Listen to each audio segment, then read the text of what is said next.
او ايمان جوده عشان في ناس بتقول ايمان يوسف ناس بتقول ايمان جوده.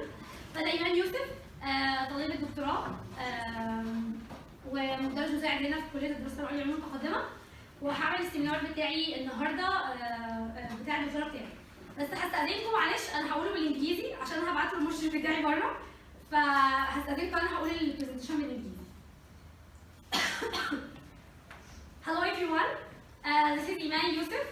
I am a Ph.D. student at PSU University and TA as well. I am a Fulbright Scholar alumni at Harvard UCLA, LA Biomed. Today I'm talking about production and characterization of novel immunization strategy against multi-drug resistant gram-negative bacteria. This under supervision of Professor Dr. Ashraf Ibrahim. He's a professor of medicine, UCLA, California, and Dr. Khaled, professor of clinical pathology and faculty of veterinary medicine. Professor Amr Hanoura, microbiology and immunology at Suez Canal University. Dr. Amr Said, lecturer of biotechnology here at PSU. Gram-negative bacteria is kind of bacteria that can contribute in serious infections and diseases, especially in hospitals. It can cause several diseases like pneumonia and bloodstream infections, wound infection or meningitis. The seriousity of these gram-negative bacteria back to that the hospitalized patients are immunocompromised, so they are more susceptible for infection. Also, most of the gram-negative bacteria are multi-drug resistant, so it's hard to cure. For example, we have here Acinetobacter baumannii, which is gram-negative bacteria. It is opportunistic organism, and it can cause more than 7,000 hospital-acquired infection. Also, it can lead to about 100 deaths per year in US. Acinetobacter baumannii is resistant to almost all conventional antibiotics. It's hard to cure. Also, we have here other gram-negative bacteria, which is Klebsiella pneumonia. It is encapsulated facultative anaerobic gram-negative bacilli, and it contributes about 50% mortality in hospitals. And it evolved antibiotic resistant easily. And 20 years ago, they reported antibiotic resistance.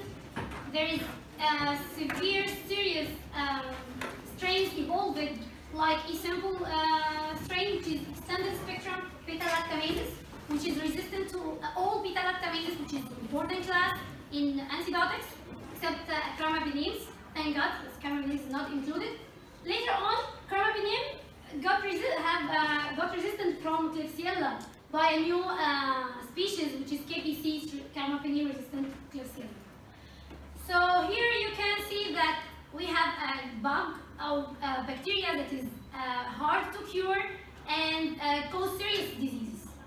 So effective antibiotics is almost nothing except colistin and tigecycline, which have a severe antibiotic resistance. Has severe side effects. Another approach of treatment is to develop a vaccine. But the issue in vaccine that it is not well developed to both bugs, to both bacteria. For example, the Klebsiella pneumonia vaccine is not well developed. It is very toxic, or not, either it is not immunogenic. Recent studies that already study this more, even there is some drawbacks in these vaccines, like they didn't consider resistance when they are developing the vaccine. So here we are introducing new vaccine candidate to treat both bacteria. Before the studies we can see that only a vaccine for one bacteria, but we need to have like broad spectrum vaccine, if you can say that. So here we introduce a novel vaccine candidate, which is H1. H1, it is a fungus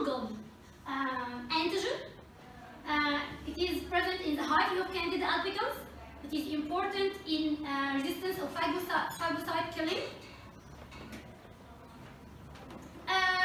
Some research here shows that it is a good antigen to develop vaccine against, and that is true. That some reports at Dr. Ibrahim's lab shows that HY1 vaccination protect mice from Candida albicans infection.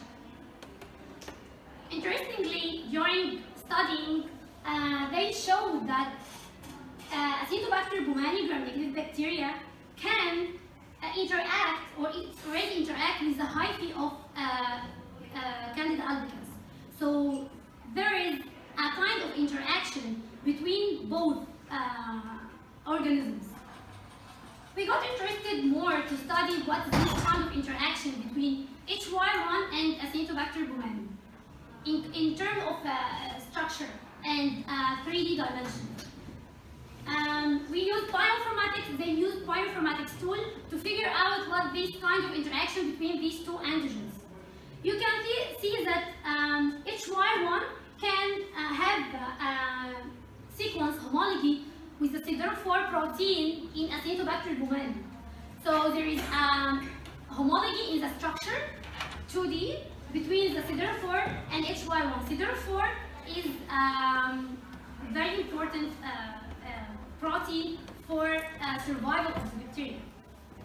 Also, when they study the 3D structure of HY1 and databases from Acinetobacter baumannii proteins, it showed that hemagglutinin and OMP-A have 3D homology between them. You can see here the gray and the blue.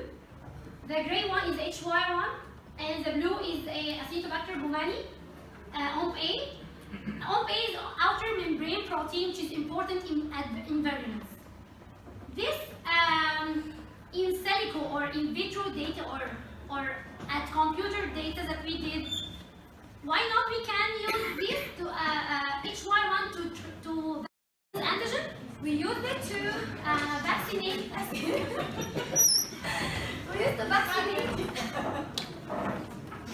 We used to vaccinate against Acinetobacter baumannii infection. Active vaccination showed 60% protection, and also passive vaccination showed the same. So this encouraged us to think about further studies on that, and we set our goals here in this study. Our goal here is to generate and evaluate anti-HY1 monoclonal antibodies as a passive immunization strategy of treatment against Acinetobacter baumannii and Klebsiella pneumoniae as well. Also, here we studied in this study also the cross-reactivity between HY1 and Acinetobacter and Klebsiella pneumoniae. Before we go through details about this study, I'd like to highlight the difference between active and passive immunization. In a brief, active immunization is when you give the antigen to the body and let the body do its immunity. Let the body make antibodies against this bug. However, passive immunization, you already generate the monoclonal antibodies or the antibodies against this bug in vitro, and then inject directly the antibody to direct effect or direct action in the body, to do its action in the body. Here in this study, we are focused on passive immunization. Then we need to generate monoclonal antibodies against HY1, our antigen.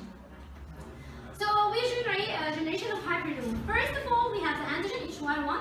We vaccinate the mice with HY1 antigen and boosting several times. Then we collect the spleen. The spleen containing the beta cells which secrete the antibodies.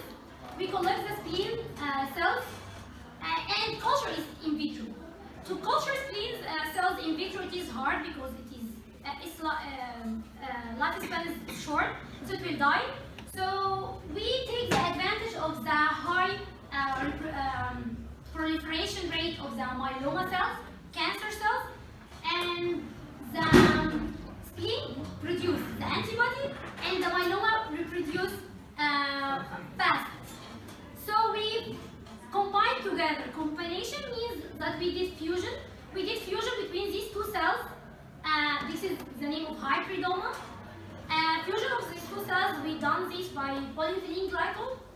And then we have hybridoma cells. In this mixture, you can have both of them. The fused cell, the hybridoma, also and the non-fused cells. Because fusion doesn't happen 100%. We need to differentiate between the fused cell and the non-fused cell. For spleen cells, it will die because its lifespan is 2 weeks. And also for myeloma cells, it will die because we cultured the hybridoma cells in a selective medium where the myeloma cells didn't fuse with splenocyte will die. Then we have the hybridoma, 100% sure fusion between spleen cells and cancer cells. But we don't sure if these can produce monoclonal antibodies or produce antibodies or not. So then we go to the screening using ELISA techniques that produce or not the antibodies. Then we go to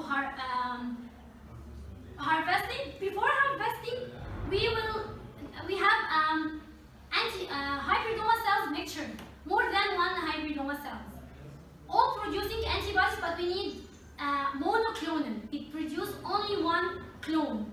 So we go through tedious process of having one single cell technique. It's very tedious. And then after that, we propagate and culture this hybridoma, and then harvesting monoclonal antibodies. We need. Can you see that? Show the data. Show is the screen okay. To produce the monoclonal antibody in a huge amount, it is a very tedious, expensive, and time-consuming process. We use a bioreactor flask to save all this, save time, save effort, and save money as well. Let me discuss it in brief. Here is this flask. Here, this is circle. It enlarged here. Yeah.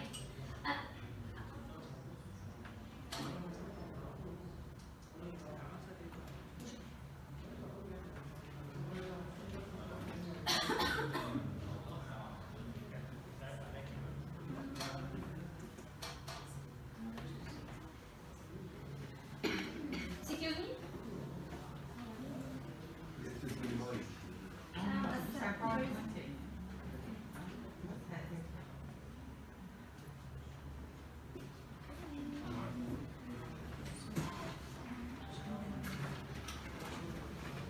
Sorry for that.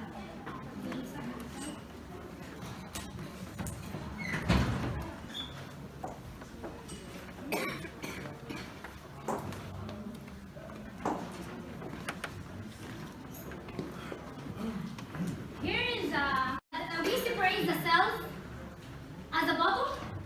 The gases exchange CO2 and oxygen. In this cell compartment, we have the cells, and at the top we have the media. The cell is not, there is a nutrient exchange, but the cell is rendered here in this part. So you can easily remove the media to renew the media and maintain the cells here for a certain time. So this helped us to generate huge amount in reasonable time. Also then we purified using columns. The produced monoclonal antibody we purified using column. And then we started to characterize what we had. Here we had, which type we had, IgG or IgM. We using SDS gel to, using IgM isotype to know, to figure out which type we have. Here we have IgM. You can see that the bands on the same side, each 1, 2, 3, 4, which is the produced monoclonal 4 monoclonal antibody, comparing to the IgM isotype. Before you use this monoclonal antibody to test in mice, you should determine its endotoxin level. Endotoxin, it can cause death to the mice, so you need to know the level. If the level is high, you should eliminate it. If the level is reasonable, you can use it directly. We use the chromogenic kit to do standard curve using different concentration of endotoxin, and then we had our 4 monoclonal antibody, low range, as you can see, 0.05. Then we go through the bacteria that we will use it in this experiment. We have Acinetobacter baumannii, which we have 3 isolates. It is extensive drug resistant. And we have Klebsiella isolates. It is KPC, the highly resistant bacteria.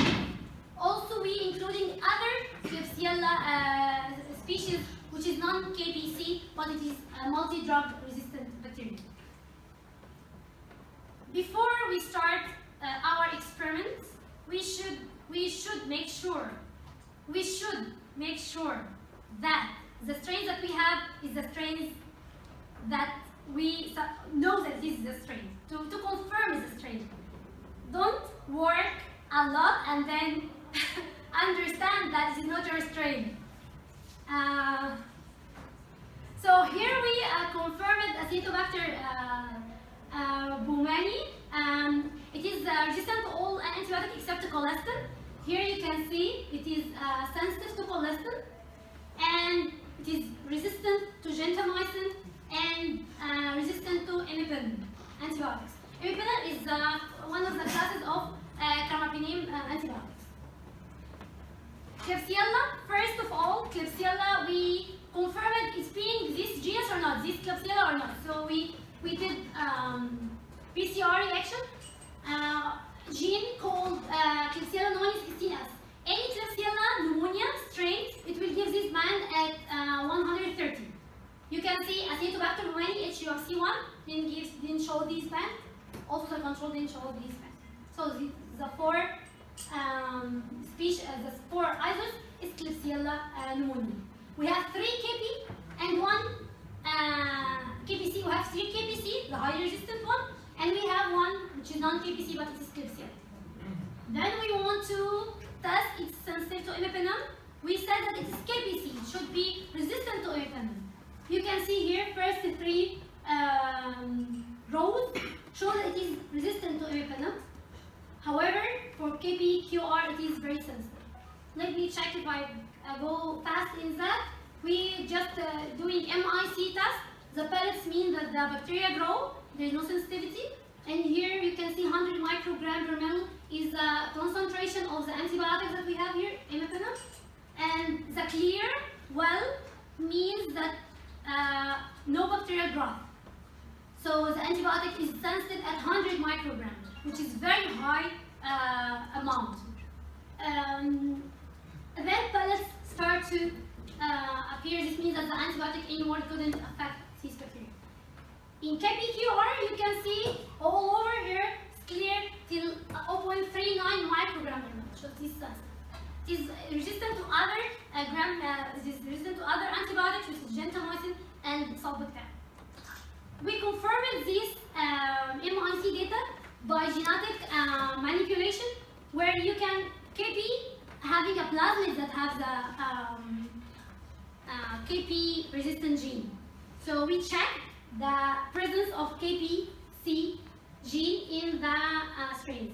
You can see the first 3 isolates possess this pen, means that the KPC gene present, where KP-QR don't have this gene. This is for confirmation.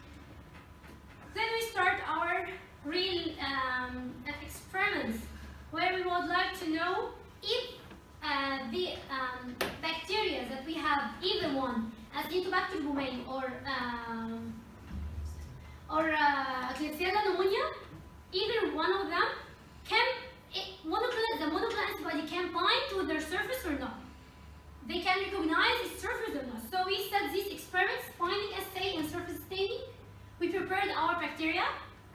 in 96 well plate, and then we apply the primary antibody, which in this case monoclonal antibody, and monoclonal antibodies that we already produced, and then we counter stain to visualize it with Alexa 488, and using flow cytometry to detect the fluorescence.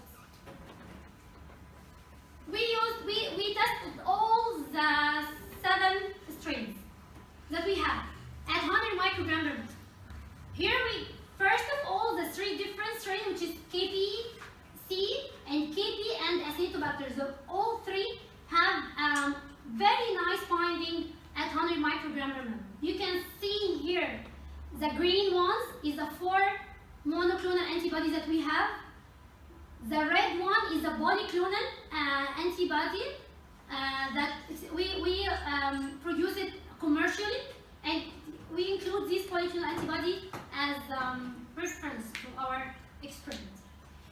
The blue one is the isotype matching control. Means it's IgM also or IgG antibody, but without any specificity to HY1. Plain, you can control, as you can see, control. So we include here this control to guide us.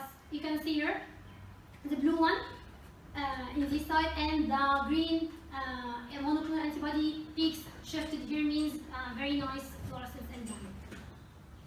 We tested also other Acinetobacter species, the 2 other isols. It shows the same pattern of binding. Also the 2 other excuse me, the 2 other KPC showed the same binding, very nice binding.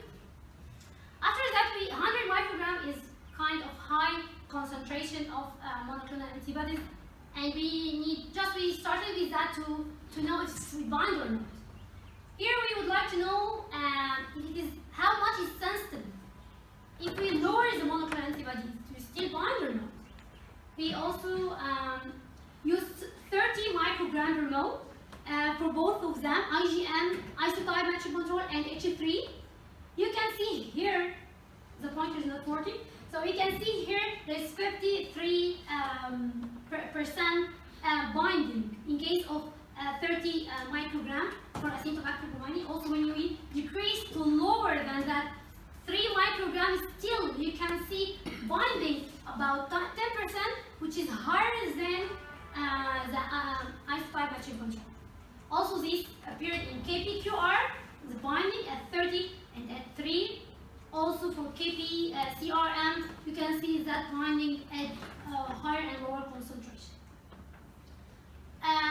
We need to know this binding to some extent can help the cells to protect from infections.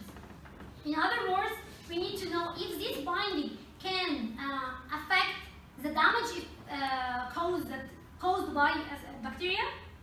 We studied that experiment which is cell damage assay. We need to know if the monoclonal antibody will protect the mammalian cells from the damage caused by different gram-negative bacteria or not. We have bacteria. Our bacteria, we have a radioactive mammalian cells. We have 2 types of mammalian cells. We put all together. We rendered the mammalian cells radioactive by chromium-51, radiolabeled it, engulfed inside the cell or incorporated inside the cell, and it will be overnight, and it will be radioactive. We used 24-well plate to process this experiment. We applied the monoclonal antibodies or the isotype matching control to see if it will help the cells to decrease the damage affected by bacteria. We use chromium release and using gamma counter. Here, if there is a high chromium release, means what? Means that a lot of cells slice it, right? So the radioactive is exposed to the media. You can detect it by the gamma counter. If the chromium release is low, means that the cells containing the radioactive is still intact because there is no chromium release. Is that clear? We used first of all epithelial cells, E549 cancer cells, cancer mammalian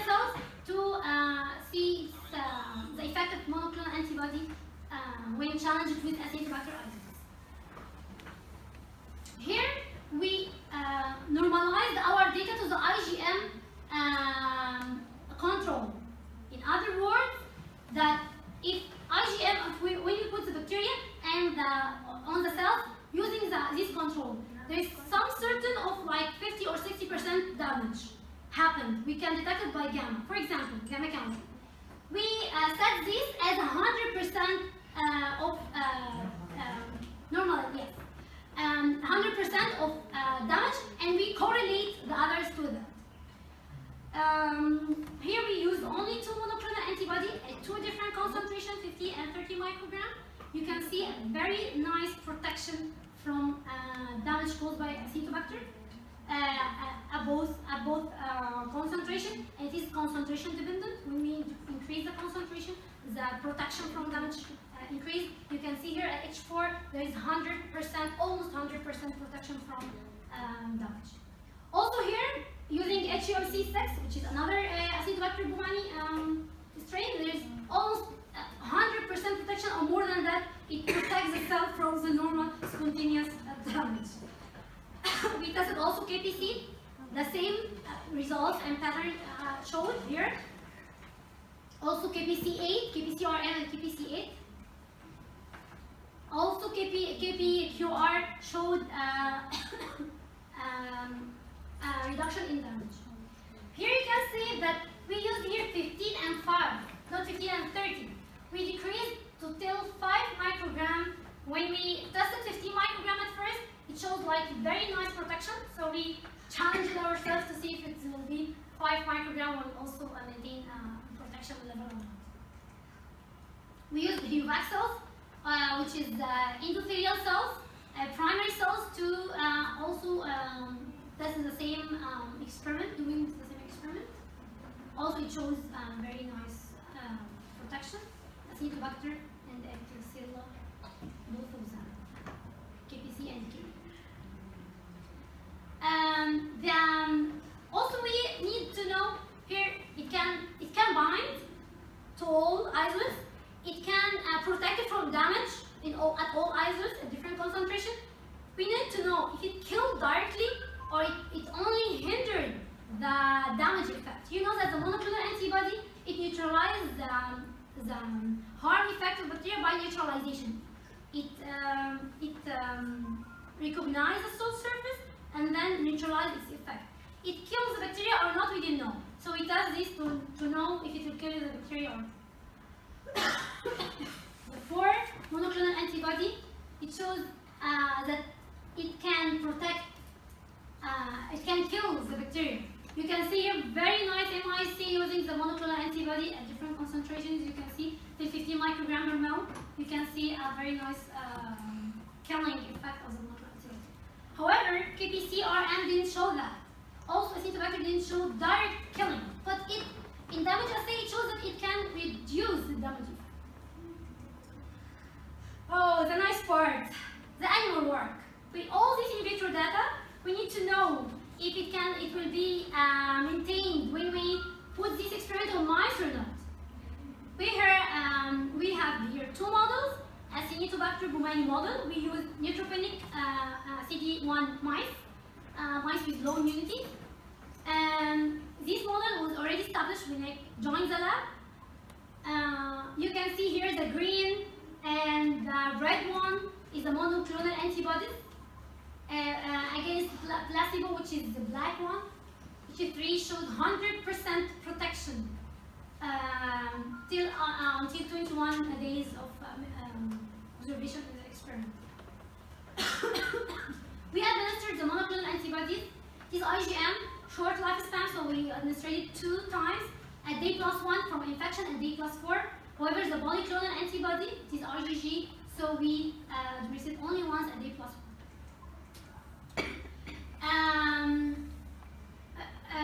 We need to test also the Klebsiella, but when I joined the lab, there is no model for Klebsiella, so we established the model. We used immunocompetent mice, untouchable mice, and we infect them with 4 different inocular sizes and check the mortality. We are developing survival model. Our target, our endpoint is to let the mice die. So here you can see all of them can cause 100% mortality except the first one, the yellow one. Here we use that 3 times 10 to the 7th CFU to infect mice.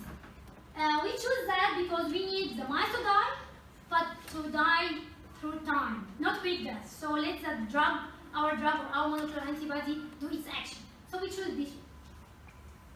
We infect mice and then giving monoclonal antibody. Here we use the old monoclonal antibody, the same dose regimen of the monoclonal antibody, and also it shows about 70% protection in mice. Amazing.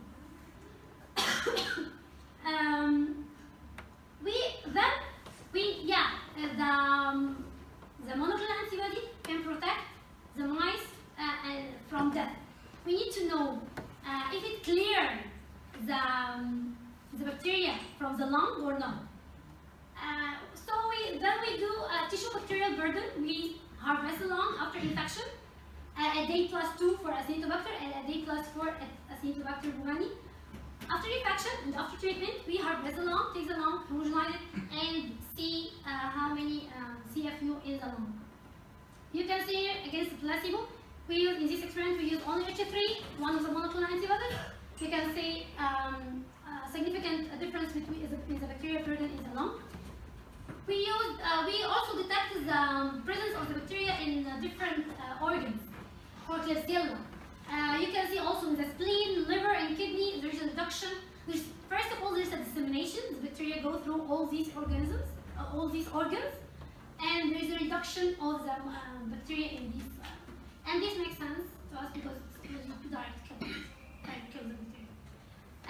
We didn't do that for Acinetobacter because we have experience in the lab that Acinetobacter baumannii doesn't disseminate in the other organs, so it localized in the lungs, so we did this only for Klebsiella. I always say that this is the funniest part. This is the last part, and I know this is a very long presentation. This is the last part, but I said this is the funniest part because, yeah, you can see protection. You can see that this monoclonal antibody can protect. You can see that Candida albicans antigen can protect from bacterial infection. But the funniest part and the more curious part that you see, why this happened, right? Yes, I like that part because it answered a lot of questions that came in your mind. So here we done Western blot. We extract the cell wall, cell membrane of both of them, or both strains, and then we run gel to separate SDS1D gel, and then we do Western blot using the monoclonal antibody and to see on the gel the membranes, the cell membrane proteins of the bacteria. And when you apply the monoclonal antibody, it will bind to some proteins. And using Western blot, you can detect the bands. The band means that certain protein bind to this monoclonal antibody. We need to know what that protein is. So we did sequencing, protein sequencing, using the databases, and it showed that there's more than one band here and here. But we here tested only, or we detected only 2 proteins, which is fempryl adhesion protein, important in virulence. This makes sense. This is a very important protein for virulence. And TOMV system, which is important in transportation by CD4, and it also makes sense. It's vital for the bacteria. This is for Klebsiella. However, for Acinetobacter baumannii, we see outer membrane protein, which is poised and is important in transportation. So our monoclonal antibody recognizes these proteins. So its action is through binding to these proteins or more than this.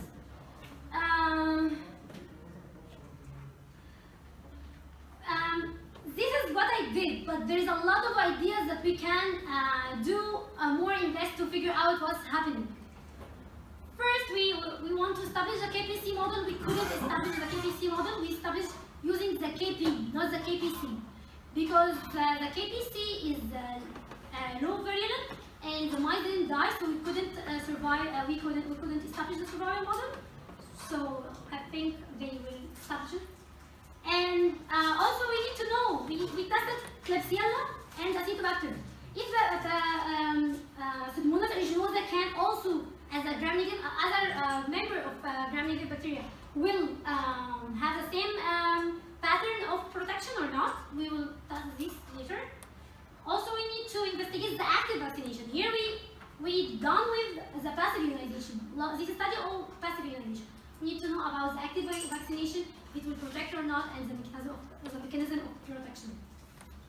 Also having more studies on the proteins that interact with HY1. We did 1D, one-dimensional Western blot. I think we need to do 2D to see more proteins to detect the cross-reacted proteins.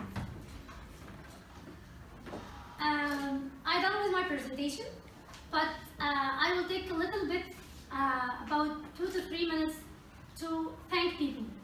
So I hope that you have a patience to hear that. First of all, I need to thank God for everything. Because everything that I did because of His guidance and His support. Also, I would like to thank my family. Not here today, but they all supported, they all with me all over my journey in PhD, and I appreciate every single thing that they did for me, and especially my dad. He's not here with us, but thank you so much, my family. Dr. Abraham, my dear professor, my dear supervisor, I thank him for his supportive, his believing in me, I thank him mainly for giving me the opportunity to fulfill my passion about science. He makes everything possible. He makes everything good happen because of him and his support and his wise mind. Thank you. I thank him very, very so much. Also, I'd like to thank Dr. Khalid, my other supervisors, Dr. Khalid Nasr and Dr. Amr Hanoura. Dr. Amr Hanoura is very helpful, very generous with me. He giving me his time, his care, and everything. I thank for him everything. He helped me to join this scholarship. I appreciate everything he did. Also, Dr. Amr. I thank him for everything, the administrative process that he make it easy all the time. Thank you so much. Also, I'd like to go back to US. I'd like to thank my new family. I'd like to thank Lillian, the person that taught me a lot of skills, techniques, gave me from her time. Also, I'd like to thank Dr. Edward for his nice smile and believing in everyone. Also, I'd like to thank George, George. George, he was helping me so much in animal experiment, and he was very patient with me because at the beginning I was very scared to handle with the mice. He's very, very patient. Also, Priya, my Indian friend, she's coming at March here in Egypt. She fell in love in Egypt. So I'd like to thank her very much for her support, especially during the hard times. Chakti, our brainstorming, and Abdullah, Abrar, Clara, my best friend, that we spend a lot of time at night working like crazy people. I'd like to thank all of them. All of them was very supportive. All of them makes my experience at US very different. I'd like to thank Professor Hosseini and his wife Wissam. No word can explain and discuss how these people support me. They support me as science, they support me socially, emotionally, everything. I feel that they like my father and my mother at US. They are not too old at all, but they let me feel like that, and they hosting me and they caring, especially during the very hard times. Sanah is very supportive. You couldn't see him in the shop, but his effect is always present. He was believing in me, supporting me, pushing me all the time. Thank you so much, Sanah. Also, I don't like to forget Dr. Tamer Assam. He is the first one that makes me feeling outside the box. Everything is possible, everything you can do it. He was believing in me, supporting me, pushing me at the beginning. I hope him all the luck. Best of luck. Also, all Ella Biomed team. They also supported, and they are amazing people. Also for prize, the funding agent, and finally NIH, for funding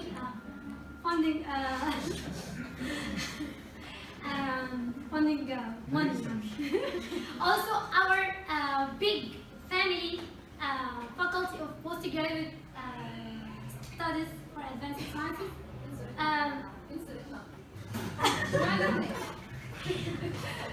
The logo is the best thing to, because we are not the persons, we are impact and images. Thank you so much. Thank you for